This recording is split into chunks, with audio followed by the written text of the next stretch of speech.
Well, how are we doing today? Thursday.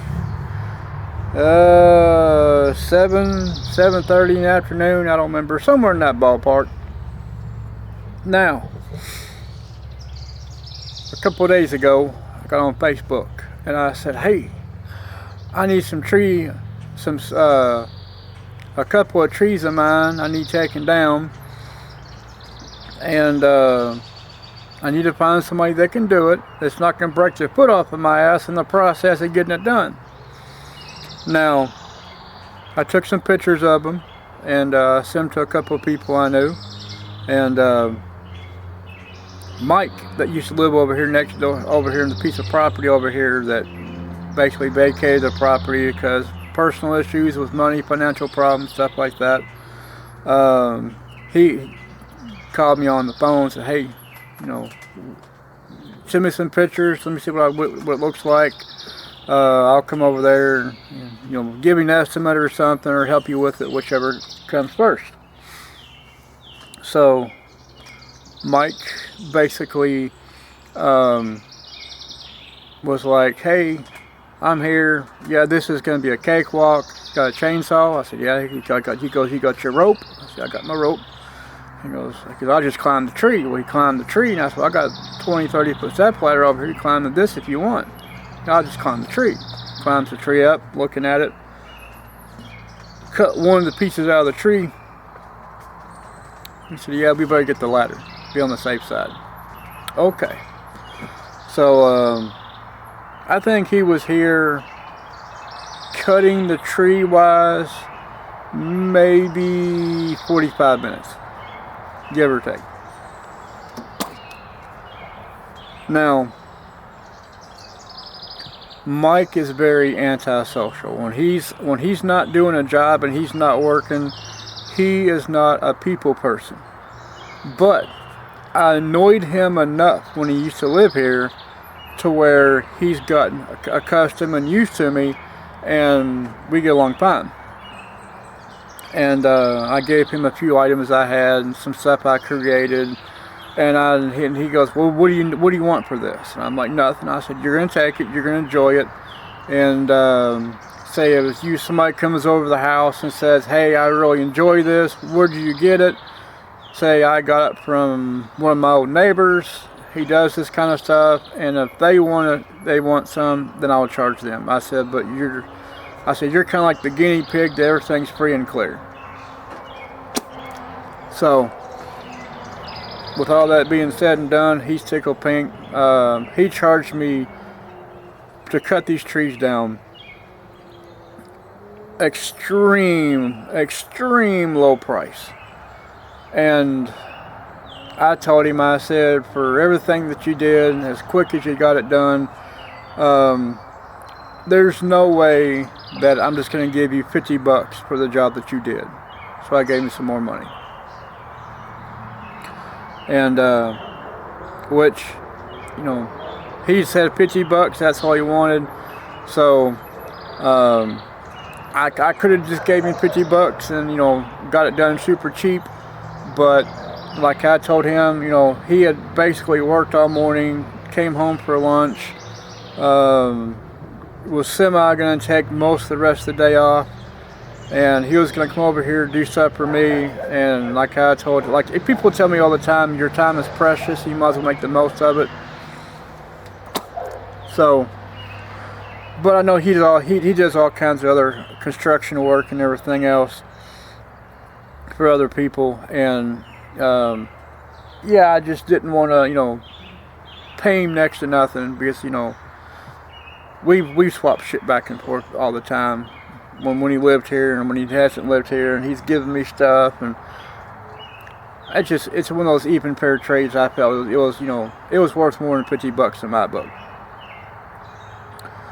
So he cut trees down, and then after he cut them up in sections. We pulled them out, and then he cut the remaining part of it, and then he took it down almost to the ground stump wise. And so now I got a few good section pieces of wild cherry that it's gonna make some good firewood. And if I can get me a decent log splitter, I'm going to split it up and stack it and let it season rest from now until whenever in the fall. And I'll have some really good seasoned wild cherry firewood. Or, worst case scenario, I'll take some of the other pieces and I'll split them up and I'll split them again and kind of make them kind of thinner, and I'll have some cherry wood for smoking on the grill.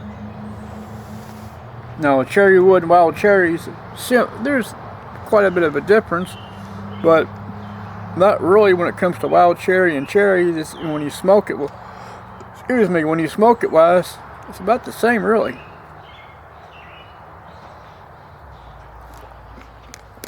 But I am so tickled pink. Now I told him, and I said, you cut them down, you cut most of his pieces up, just let it sit here and leave it here. Me and the kids will tend to it, and we'll spend the rest of the time doing that way, and that way you can worry about it. You basically, in my opinion, you've done enough.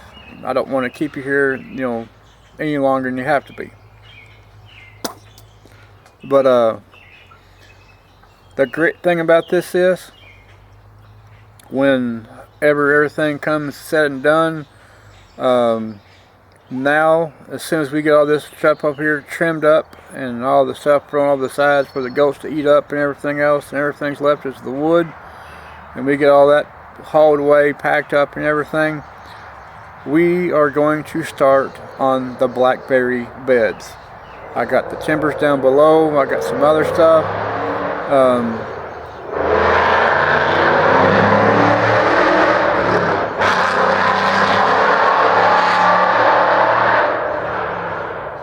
That right there is one of the reasons why I've contacted the Sheriff's Department and KSP, because jackass around here think this is a drag strip because it's a long straight stretch, and they tell me all the time that they're too busy. There's, to sit out here because this goes on all the time, and I get tired of it.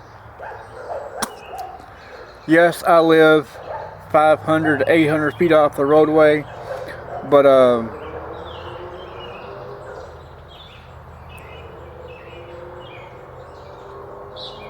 know you can hear it. I can hear it. But yeah, it goes on all the time.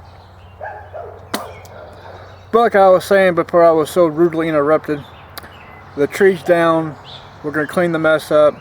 We're going to make our raised beds for our blackberries, and after that, I'm going to start on sometime this week up until about this time next week. We're going to start on the grapevine cage, or the lattice parts for that, put grapes in. We're going to work on the blackberry beds, get that set up and ready so we can put some blackberry plants in the ground and just get everything rock and rolling and started. The only tree I did leave is my walnut tree, and that could be an issue later down the road, but as of right now it's not an issue. And plus a walnut tree, they don't grow super fast anyway. They're like an oak tree, they kind of grow kind of slow, so whenever that tree becomes a hassle and everything else, then I'll worry about that one. But as long as it still produces walnuts and they drop on the ground, I can pick them up in the fall, crack the hulls, get the meat out of it, store it in container bags, and we can use it for desserts or people. I know people that love black walnuts for cakes and cookies and everything else. I can't stand them, but I know there are people that does, and it'll benefit them. So it is what it is, I guess. My friend Adam, my plumber that works on a lot of stuff for my house, he had surgery today, and he had on his hand, so he's out of surgery now, and he got to take her easy for a little bit, and which is fine. He needs a break. He's worked like a dog all the time, and it's gonna be nice for him to kick his heels up a little bit. Before I get off here, I'm gonna undo the camera from the thing. I'll pick it up and I'll show you my remnants of my tree over here. Not right away, but here shortly.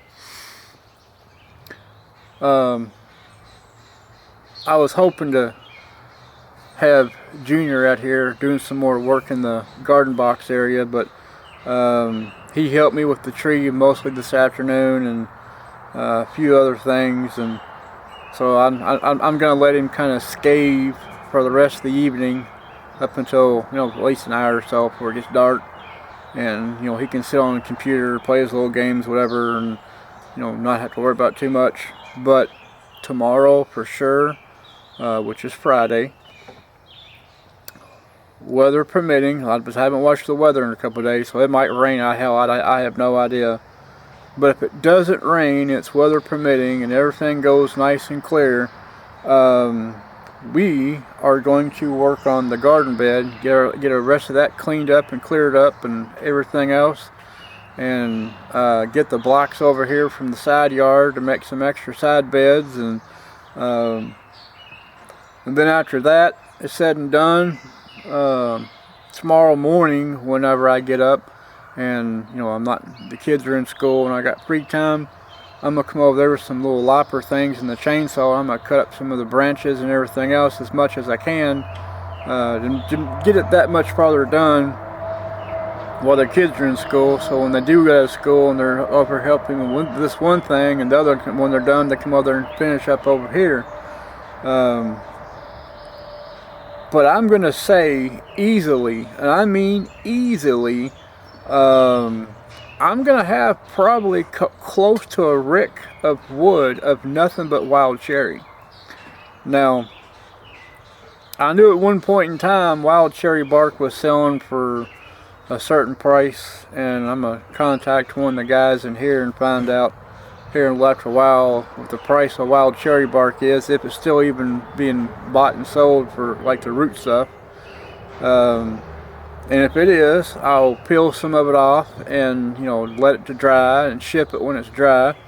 And if it's not worth my time fooling with, I'll just leave it on the sections of logs and split them up and stack them and tarp them with the tarp and make sure they're off the ground so they dry and season real good. And I'll have some seasoned wild cherry for smoking in a smokehouse, or smoking in the grill, or throwing in the campfire, or my mom taking some and she can burn it in her fireplace in the winter time. So there's all kinds of things I can do with it. Or worst case scenario, I say worst case scenario, but on the other hand, if nothing else, you know, I might get some more wood and everything else here with the next few months, and split it up and cut it up, and I'll make a big ass stack, and I'll sell firewood on top of everything else in the fall and the winter.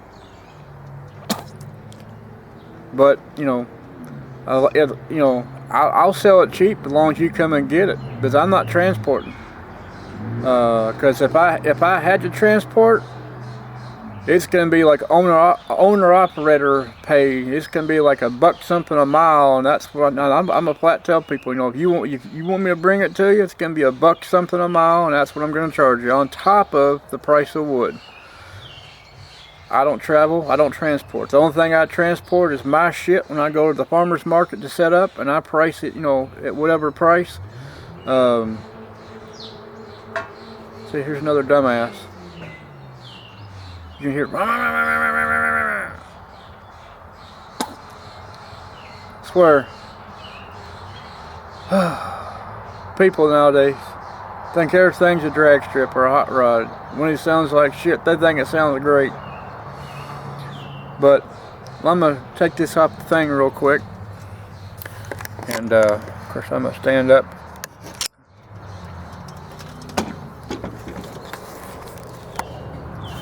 Now, there is my 4 sections of trees that we cut out. Let me zoom in some more. Right about there. Oh, hold on. Right there's the tree stump where it used to be at. All 4 sections of trees. And they were, let me zoom out. That's my walnut tree. They were probably 15 to 20 feet higher than that walnut tree. And as you can see, it goes down. There's the walnut tree. That tree's probably every bit 30, 40 foot tall. So with all these cherries right there, a couple of them came pretty close to hitting my elderberry, but they're still, it was close, but it wasn't no cigars. And but yeah, that's all wild cherry, and there's a lot of that we still got to cut up. So, but it's okay, because where, let me zoom out, where all this is right here is where I'm going to be putting my blackberry beds. My my tame blackberries that are thornless. I'm going to place them all across here, and then right over in here somewhere is going to be my other elderberry, and then on the back side back here on the other side of this with the side lot is where my grapes are going to be. This is going to give a lot of morning eastern sun like you would not believe, and it's going to do me pretty well. So with all that being said and done, I'm tickled pink. I'm so joyous and joyful and happy that it's got done, taken care of, and now I can start a couple more projects, and you know, make it worth my while and worth the family's while, and we can have more stuff to take to market. But yeah, I'm pretty much done with my video. This is my little update. I'm showing y'all what I've done. Well, what I had done. So, but yeah, y'all have a great day, and I'll catch y'all again soon.